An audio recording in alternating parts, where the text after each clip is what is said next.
And now, Radio KLLG 97.9 FM and the Willits Community Radio Theater are proud to bring you Something Missing, a radio drama written by Margaret Wesseling and directed by Cindi Mohr. Ladies and gentlemen, Something Missing. I wake up thinking, there's something missing. But I can't tell what it is. I can never tell what it is, and I go back to sleep. The alarm clock goes. I sit up, get ready. I think, you have to be out of the door in 1 hour. Out of bed, turn on the water heater, make coffee, eat, shower, pack purse. Don't forget keys. Out the door, down the stairs. I forget to turn off the heater. Back up the stairs, open the door, turn off the heater, back out the door, down the stairs. Did I close the door? Back up the stairs, try the door. It opens, it's unlocked. Back in the apartment, check the water heater again, just to be sure. Check that the gas is turned off. Check that the iron is unplugged. Check that the window is shut. Now I'm late for work. Shut the door behind me. Back down the stairs. Where are the keys? They're not in my purse. Back up the stairs. Try the door. It doesn't open. On the way to work, something is missing. It haunts me like a huge bird with its beak open, ready to strike. I stick to the inside edge of the sidewalk. At work is better. There are windows that close, doors that close. There are people. You have to work. There's no time to think. I left my keys on the kitchen table, but it's all right. I'll be able to call a locksmith after work, get back in.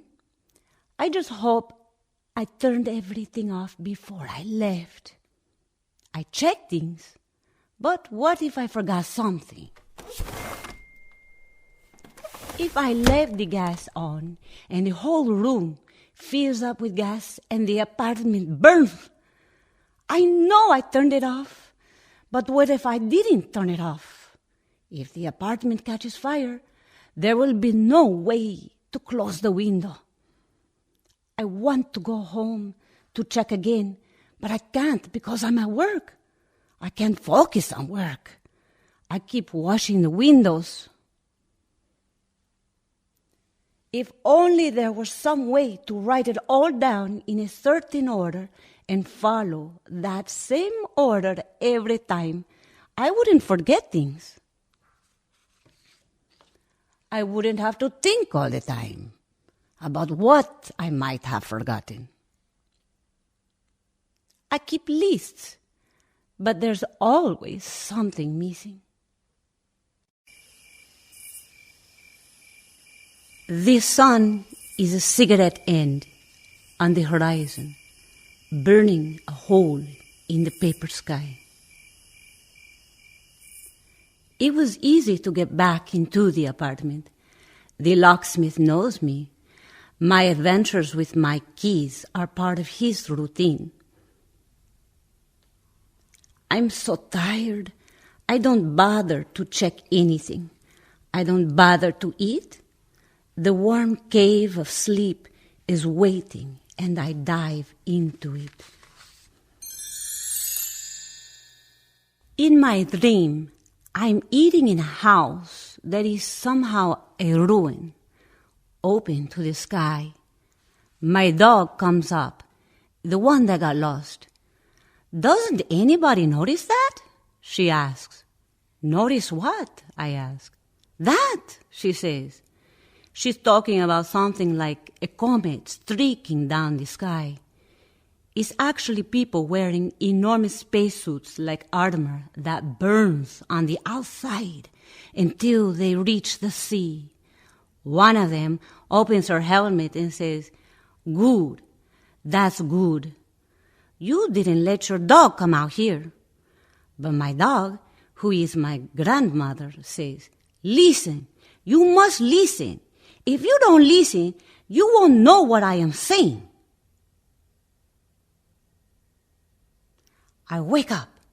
If someone is in the room with me, my stomach wants to come out through my throat, but it can't. I want to run, but I can't. "Listen," my grandmother says. "You must listen. It is very hard to come here.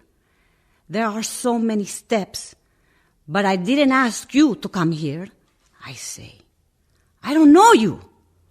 I have an ordinary life. I go to work. I come home. It's not my fault. I don't know you. I go back to sleep." The alarm goes. I sit up in bed. "Get ready," I tell myself. "You have to be out of the door in 1 hour." I don't know why I forget my keys. I live by myself now. There's no reason to be confused. I don't start something and then get distracted by something else, and then get distracted by something else. There's just me. I even look normal. See? Normal clothes, like all the other girls. Except for the scarf, of course. But I need that. There's no reason to think I can't make it in this place. I know who I am. I'm the first person in my family to know how to read. My family and I crossed half the world to come here.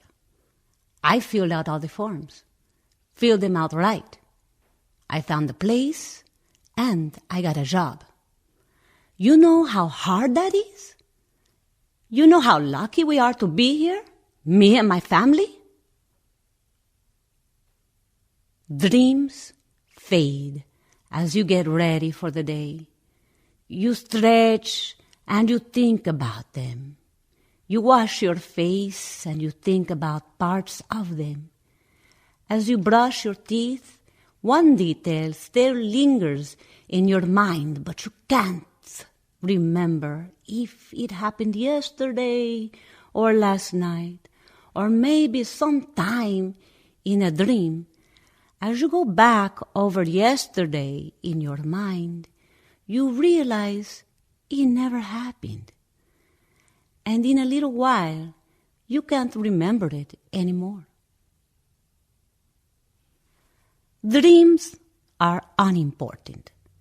Some kind of trash your sleeping mind picks up to throw it out.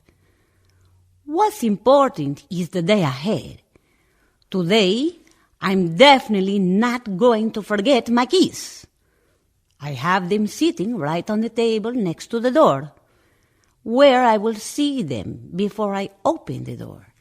Today will be a good day. No more forgetting, no more going back. I am going to do things right, all the way through. I send money to my family to help them out. And if my grandmother were here, she'd say how tall I've gotten.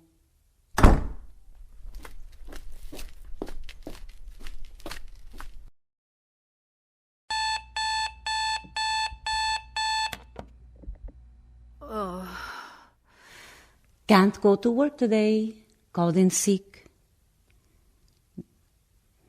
The sky is a bowl turned upside down on the earth. with water in the bottom. The sun is a boat on the water. I could step in and sail away. And me and my mother make baskets for the men in the fields. I start out fast to show how good I am. I grab a basket and put things in, but she takes things out and puts them back. Slowly, carefully, she starts to wrap them in the cloths that we washed before. One piece of bread folded in a cloth. First, one side of the cloth folded, then the other side. Then the ends twisted and tied together. Then another cloth. Twist the ends, put it on the side. Then another piece of bread, a small cloth folded. Small hands, small fingers. I start doing what she does. Not the same, not as precise, not as fine. My fingers are clumsy. My breads line up slowly. The work slows down for us. The work piles up and piles up behind us, around us. So much work, we pay no attention. The other women stop working because they can't keep going. Because we are in the middle, stopping the flow. They start to wrap the same way. Slowly, carefully, all the women together. Somebody starts to sing. Then it's evening. And all the women are diamonds spread out along the fields. All the women are shining from the inside with flashes that light up the sky. All the women are gathered in a circle, concentrating their light. Women fix everything. Women hold everything together and repair it, so it goes a long way. They fix the bread, the cloths, the houses, the yards, the tools, the ceremonies, the fields, the children, the men, the papers.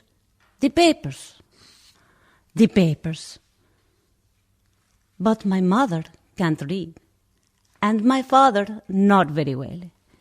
He only had a half a year of school before he had to go to work in the fields. So they sent me, oldest girl, she should help out. My mother is better than me at everything. Better at wringing out the cloth until it's almost dry. Better at getting the last ball of dust out from under the chairs with the broom. Better at cutting the vegetables straight with a knife. My mother knows everybody. She has the other women over for coffee, and they have her over for coffee, and all the children run around in the yard together until they get tired and go in to wash the dirt off their knees and eat something.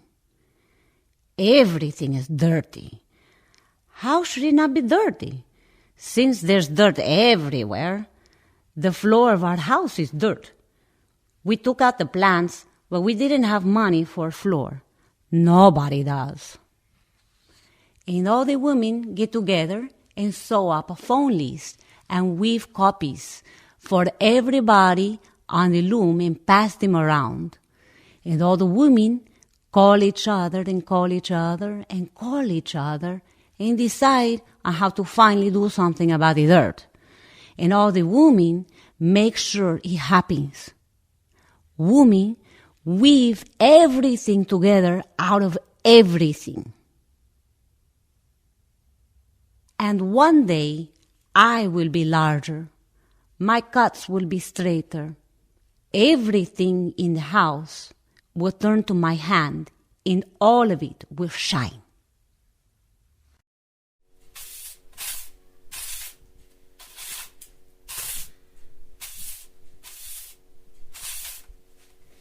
The girls in the office are all against me. They talk about me when I can't hear. I can tell because they stop talking when I get close to them. They don't include me. Office parties, conferences, I only learn about them later. Sometimes they laugh. Are they laughing about me? I don't talk to them. I just pay attention to my work. What would we have to talk about anyway? And one met me by the door as I was going out the other day. Have you heard about our trip to the beach? We're all going together next Saturday. You should come too. It'll be fun. I say, no. I have so much work to do, I say. I can't make it. What should I do on a beach with a whole lot of people I don't know? Since I never take off my scarf, they know that. Why did she say that anyway? Are they planning something? Something embarrassing? What are they talking about now? All standing there together in a corner. It doesn't matter. I'm here to work. And when 5 o'clock comes, I'll go home and be by myself. Maybe I'll call my family. I couldn't reach them last time, but this time it'll work. As I'm leaving, I find a photocopy on my desk under the other papers. It must have been there since the morning. It has directions to get to the beach by bus, and the day and time. Of course, I'm not going. I said that. I stuffed the photocopy in my bag with all the other papers, and I leave.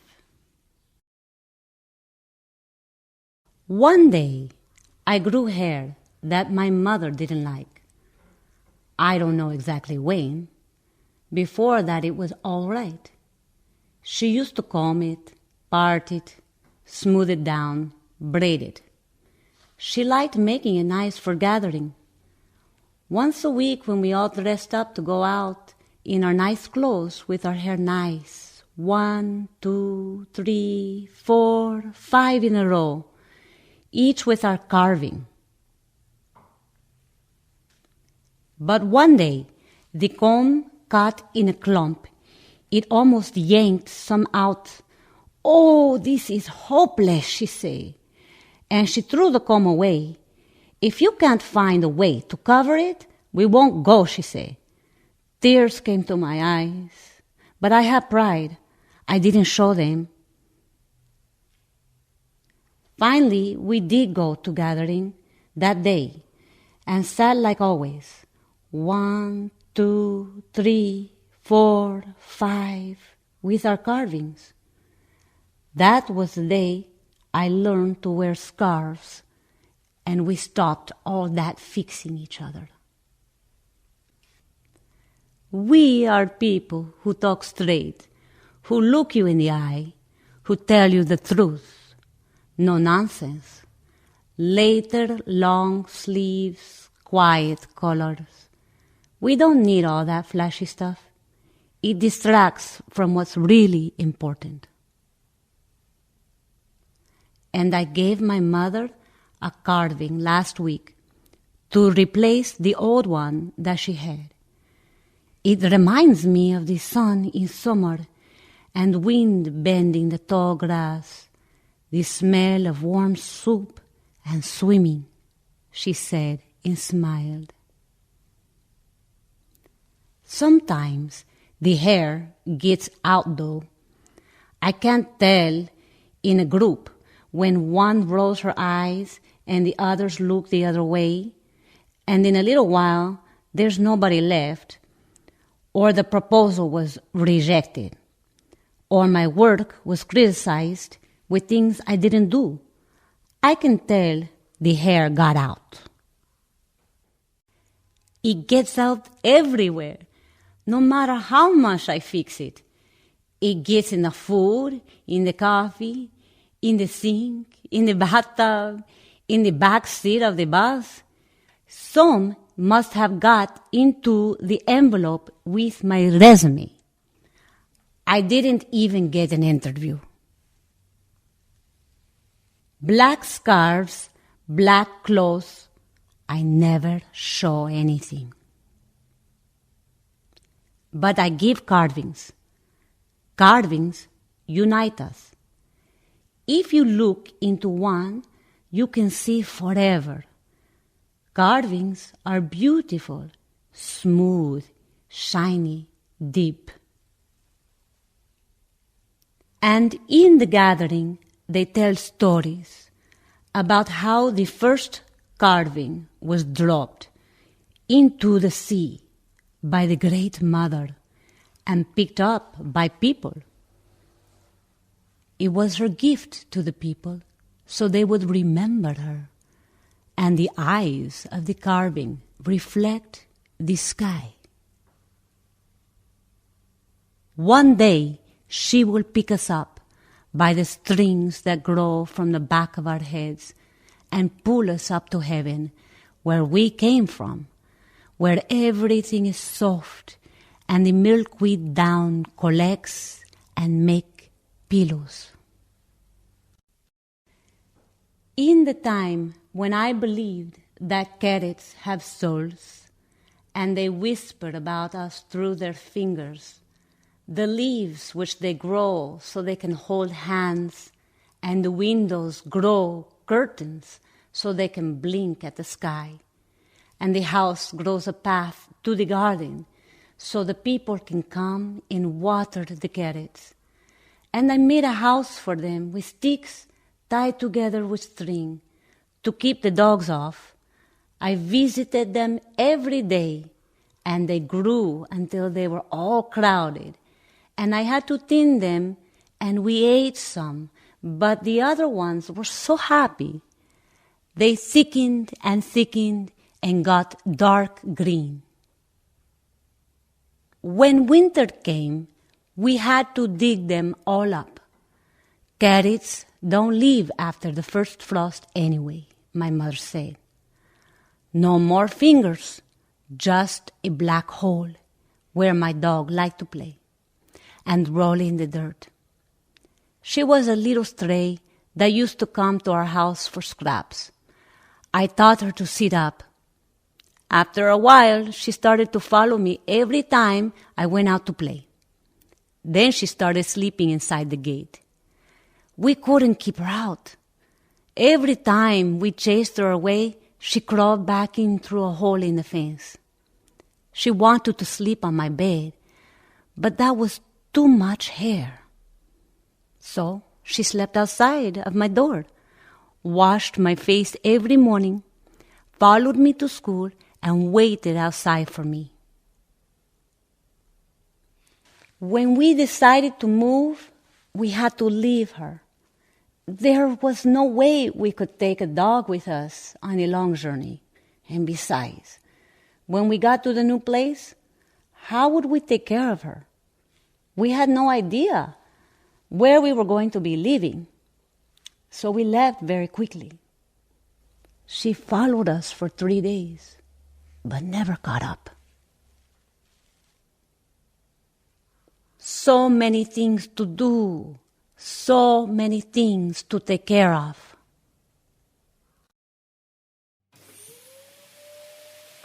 Houses have a mind of their own. They're happy when you clean them. They shine, which is their way of smiling. But there always has to be someone to take care of the house, to polish it and make sure the dirt doesn't get in. When I was 10 and went to school and had a different kind of work from the other women in the house, for part of the day I was gone, and for another part of the day I had to study all by myself in a little empty corner. The rest of the work happening anyway, around me. My father was so proud of me. I could read, but my mother couldn't. I could read, but my mother couldn't. There must be some way to get a message through with this phone. Come on, come on.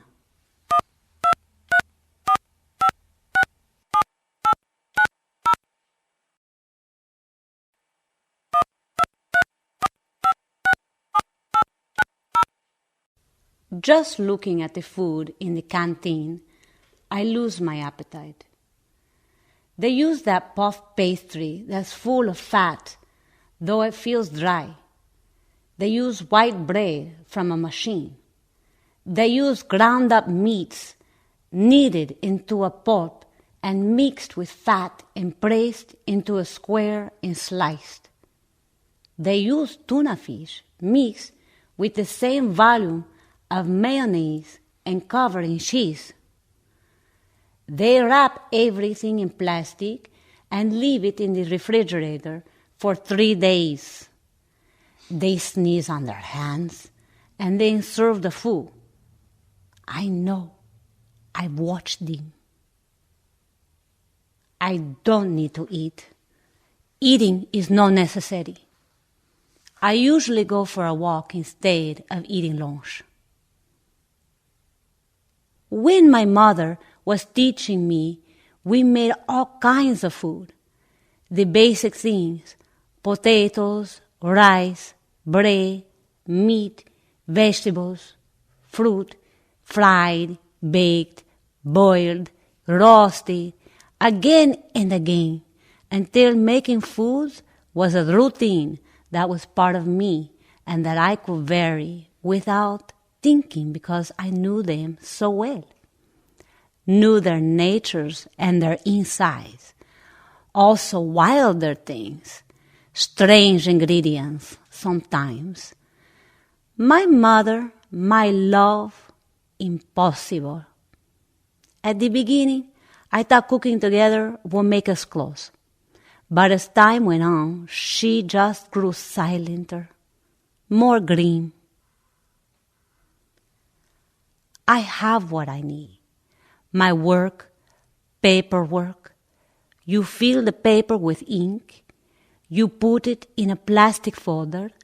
You send it away again and again. One day, a man will buy me food. In my mind, I put together a meal that I would like, with tastes, but more especially with colors and textures. The blue of the summer sky, orange, tree bark, rough, coarse hands.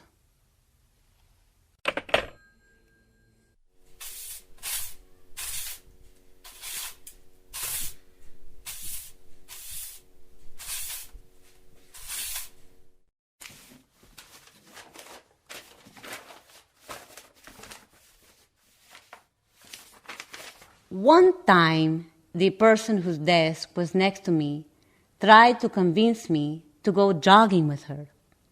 She explained it was running to stay healthy and thin. What an idiotic idea, I thought. Why would you want to run and get all sweaty when there's so much work to do? And then you have to wash those clothes and take a shower and change. You can't wear sweaty clothes to work. It doesn't seem worth it. But she keeps bringing it up. It was like she thought it was fun or something. So I joined her and her friends one evening. I wore shorts and a t-shirt like them, but I kept the scarf and my ordinary shoes from the office. I couldn't bring myself to buy special shoes just for jogging. What a waste of money. We started off around the block, down a street, into a park, up a hill.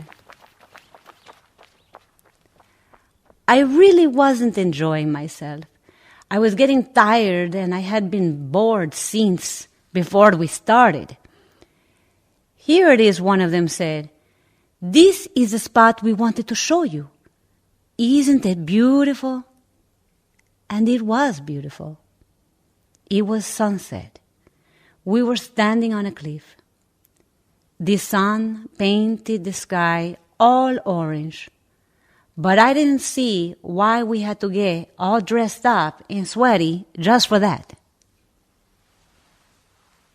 The other day, I went back to the hill. It was sunset. The sky was orange again.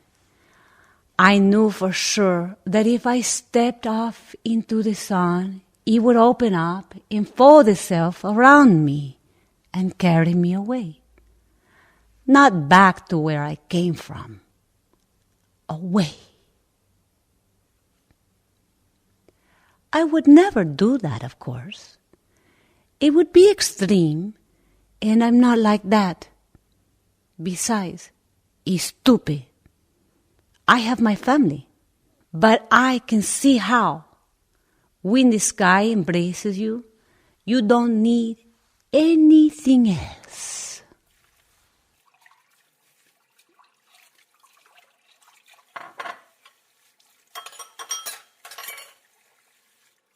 From the beginning, I was too big for my surroundings. The problems got solved too easily, and then I stood around waiting, while everybody else hunched and whispered. When I learned to wash the dishes, it took a long time at first. I washed the oil pans first, and it got oil all over everything. I had to do them twice. After a while, they were always arranged from least to most dirty with accommodations for specific circumstances and stacked to be easy to hand. The water, the sink, the soap, and the drainer, all calibrated. When you do something many times, you can see the form of the thing, not the problem right under your fingers, which you have solved anyway. Solved it many times. And think also of the attachments, all the people eating off your clean dishes, all the people getting them dirty. You can't teach that. You can only learn it. If you want to, and after you learn it, you are a big boned, loose-limbed giant who fills up the room too much. You can't complain about anything, so you don't have friends.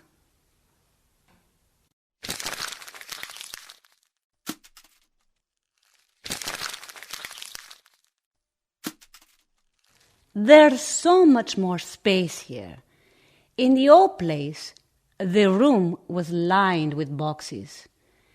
Every time I needed to find a paper, I had to search through all the boxes. And every paper in every box reminded me of something shameful, something I hadn't done. And I had to keep my brother playing at the same time in the same place. Because how could he go outside without somebody with him? It was cold out there. There was ice. There was mud, chemicals, knife fighters, trash, open sewers. The kid is too old to carry around everywhere, too young to not eat dirt. But the boxes take up the whole floor once I open them. The only place left is the table. So I put him there. Just a little while, I have to find something. Just wait a little while. You know, we can play that game you like. Suka, suka, suka. Suka, suka, suka. Suka, suka, suka. Don't you dare get down off the table! And he cries. Finally, I find the paper. Yes, you go out later. Later. Yes, you go out later. Later. Later, we'll go out and play. Hold on, just a minute more. Just a minute later. Just let me sit a minute and stare at the wall.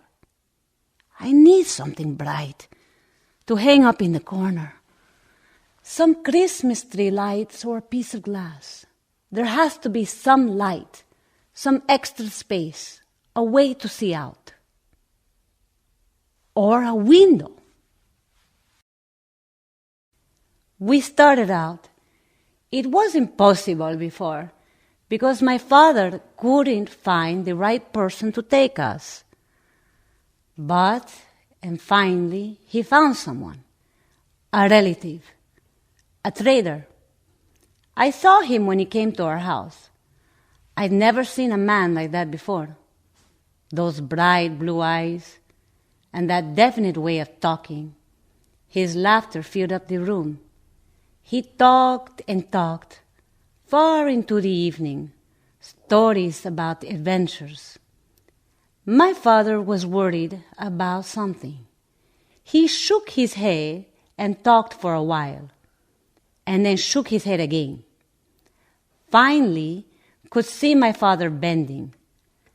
2 trees leaning in on each other, one with blue eyes, the other with brown. The next day, we started getting ready to leave. We left in the middle of the night with an extra blanket. Everything else left out in the house, as if we were still living there. We walked across the border with no problem, and on the road a car was waiting to take us to the next town. So that was all right. But we didn't have a place to stay. After driving around for a while, the driver took us to the nearby refugee camp and left us. There was nothing but dirt and cold, a few tents, and a wind that ripped through everything. We were a week there. After a week in the mud, our kinsman came back to see how we were doing, he said. My father explained our situation to him. I know a place where there's work, he said. Plenty of food, a place to stay at the end of the day, and some money. But the men and the women will have to be separated. In the fields, picking oranges, we were protected. Our relative talked to the others for us. Our relative warned us about the others, how we could never tell what they were thinking, what they might be planning. They weren't like us. They didn't want us. He warned us not to accept anything from them, especially not food. It could be poison or worse. So when a woman brought us bread, we threw it in the ditch. The food that had been cooked with hands that were not like ours. We were lucky. We had a relative who was like us, only stronger. He could talk to the others. He brought us our food. We stuck together. We ate croissants from those foil packages that they sell in the store. Nobody could tell us not to cover up. Gloves, boots, long sleeves, masks, hands, feet, heads, face, eyes, body, the whole thing. Bark, thorns, mice, beetles, foreign eyes. Nobody wanted to catch something. And we worked alone, each on his own, under the eyes of the supervisor, who was our relative. The work never ended. The blue sky was like a well I could fall into, where I could fly and dissolve in the warm sun in the blue. I was an eagle that hung in the roof of the sky. I could see the whole valley, all the people coming and going in their connections, the wrinkled hills and the river crawling to the sea, all of it happening over and over, protected, surrounded by the blue. So morning became evening many times. The crates filled, the trees emptied, until the rows of trees lost their load of fruit, and we moved to another farm. And he came to me there, the blue-eyed tree. He said, "Hey, girl, you're a pretty girl.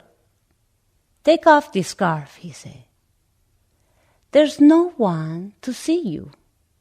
What are you afraid of me? After all we've been through?" I don't know what to say. I turned back to my work. Then I felt hands pulling the scarf, untying it, pulling it free. An empty cold nothing between me and the air. Then men were felling the trees, all of us to the earth. I had a stabbing pain in my middle. I was on the ground, and the sweat of him all around me. That disgusting smell. "Don't tell anybody," my mother said. "From now on, just keep your scarf on. It's happened now. There's nothing we can do. Just don't tell anybody. Wear your scarf from now on. And don't look at them. Don't look at them. Just don't look at them. And don't talk to them. You're always talking, acting like you know more than everybody else." And that's what I did. Only after that things were heavy. Heavy. There were no visions in the sky. The eagles would not speak to me. I was only I with I. My hands were what I focused on. It was too hard to look around. I was wondering about something that was too hard to put into words. If black was white and the sun at the bottom of a well instead of up, did that mean that coming here was actually going back? And I couldn't decide. "You'll fill out the papers for all of us," my mother said. But she didn't look at me. My father looked at his feet. We had saved up some money, and we went to the city. The problems with our papers disappeared like magic. "She will have an office job. They pay better," our guy said. I wasn't looking at him, but I could tell how he smiled. "She knows how to read. She'll get a job like that." And soon I had my own job and my own apartment where I could live. Just me, though. And I sent money to the others.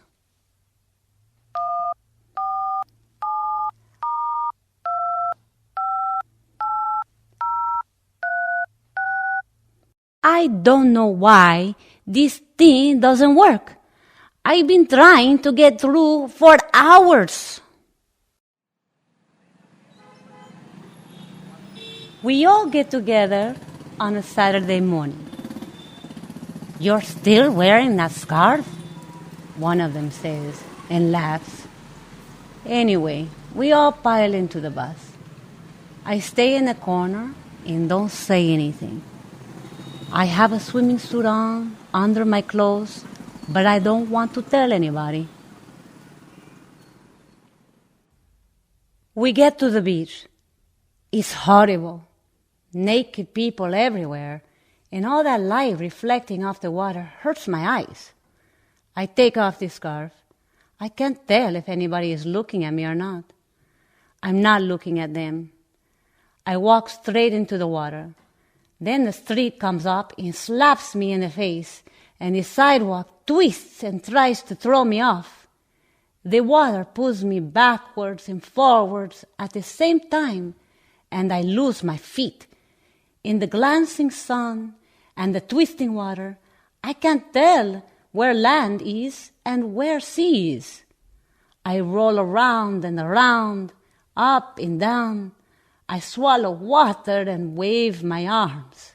The sea and the sky all roll together. A hand is pulling my shoulder. I fight, but I can't get it off. It's pulling me. There is sand under my feet. I stand up, fall over, stand up again.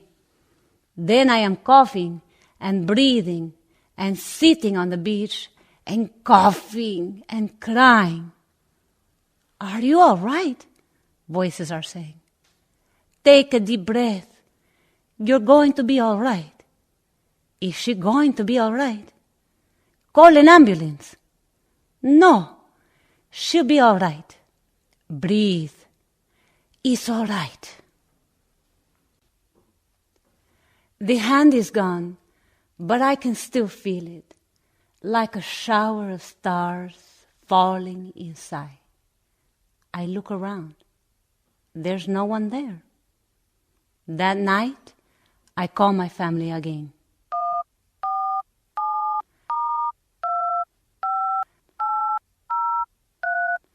The phone rings and rings. I don't have WhatsApp. There's something missing. Missing. I don't have WhatsApp. I don't have WhatsApp. I don't have WhatsApp. You've been listening to Something Missing, a Willits Community Radio Theater original production written by Margaret Wesseling and directed by Cindi Mohr, with sound engineering by Kevin H. Seymour. Performing in Something Missing was Fernanda Gabriela Permenter. Something Missing was chosen for recording through WCT's own Operation Ibsen, which was a narrow-market, nationwide call for radio play scripts that was initiated last fall. In response to that call, WCT received 25 scripts, which our intrepid crew of experts whittled down to a 5 finalist of plays. Last month's show, On a Wing and a Prayer, was also one of these winning scripts. Over the past 2 years, the Willits Community Radio Theater has produced 19 shows. We are grateful to radio station KLLG for giving us a venue in which to express our genius, and we thank you, the radio audience, for listening. So, until next time, this is Kevin H. Seymour signing off.